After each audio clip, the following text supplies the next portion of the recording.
Friction has also types. Some types of frictions are there. As we say, when body is in rest, when I apply the force, it won't move. Then we call it static friction is existing in the body. Static friction makes the body to be in the rest. Try to be in the rest, keep it in the rest. And whereas sliding friction, when body is moving, so sliding friction makes the body to bring to rest, to stop it. When you throw a ball on the ground, what happens after some time the ball will stop. Why? Due to the friction. That friction which brings the body to stop, moving body, is called sliding friction. And another friction, rolling friction. Rolling friction means when ball rolls, then that also will stop after some time due to the friction. So the friction which opposes the rolling of the ball is called rolling friction. The friction which opposes the sliding or slide movement of the surfaces is called sliding friction. And the frictional force which opposes the motion at all, body keep to rest, that is called static friction. Okay, see them. Now that we know the force of friction always opposes the applied force, let us learn about different types of friction.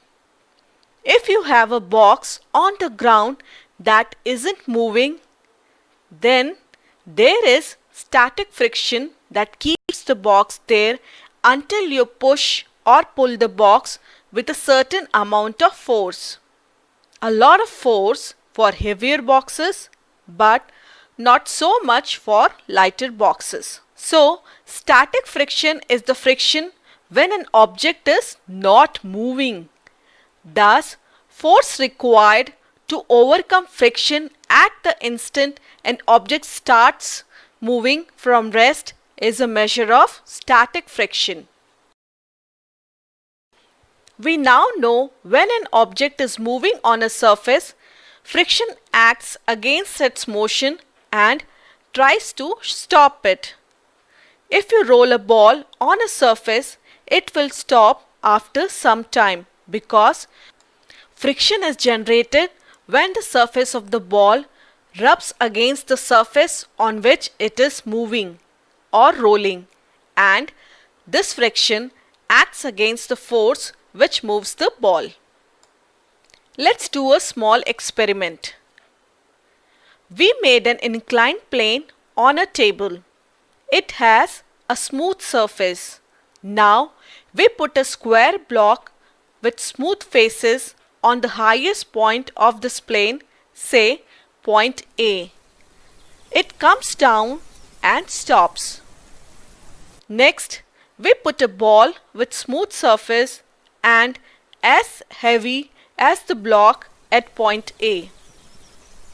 You will see it comes down faster and goes further.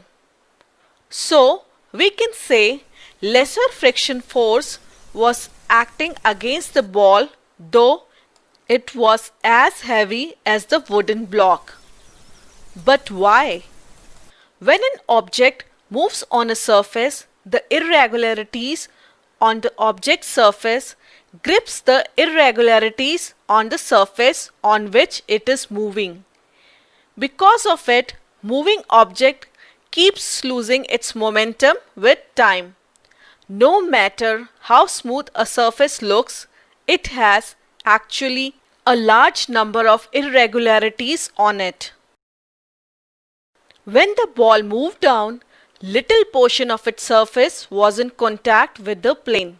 So, there was lesser rubbing between the two surfaces, which means there was lesser friction. But when the block was coming down, a whole face of it was rubbing against the plane. That means more friction was acting against it due to larger area. When one body rolls over the surface of another body, the resistance to its motion is known as rolling friction. On the other hand, when one body slides on the surface of other body, the resistance that works against its motion is sliding friction. So, we can say rolling friction is smaller than the sliding friction. Because of this reason, sliding is often replaced by rolling in machines by use of ball bearing. You must have noticed that bicycle wheels are joined to the axle through ball bearings. If wheels are joined directly with the axle, there would be more friction, as we already know sliding friction is greater than the rolling friction. Why are the luggage fitted with rollers? It is because it's always easier to roll than to slide a body over another, as we already know. So it becomes easy to move luggage with rollers. Even children can move heavy luggage this way. You must have felt the force of wind against your face while riding a bicycle. Similarly, when you swim, you can feel a force that is trying to stop you, isn't it? These are type of frictional forces too. The common names for gases and liquids is fluid, as they can flow. The frictional force exerted by fluids is called drag force. The drag force on an object in a fluid depends on its speed with respect to the fluid and its shape too. Fish can move fast in water because of its shape. Its streamlined shape decreases water resistance. Ship, boat, etc. also have streamlined shape to decrease the water resistance. Lower fluid resistance means lower drag force. Hence, aeroplanes, jets, etc. have streamlined shape to lower the drag force while moving in the air. The faster a body moves with respect to fluid, the higher drag force it experiences. When you ride bicycle fast, you feel more thrust of air, isn't it? That thrust is actually drag force. So to sum up what we learned today, static friction comes into play when we try to move an object at rest. Sliding friction comes into play when an object is sliding over another. Sliding friction is smaller than static friction. When one body rolls over another body, rolling friction comes into play. Rolling friction is smaller than the sliding friction. The frictional force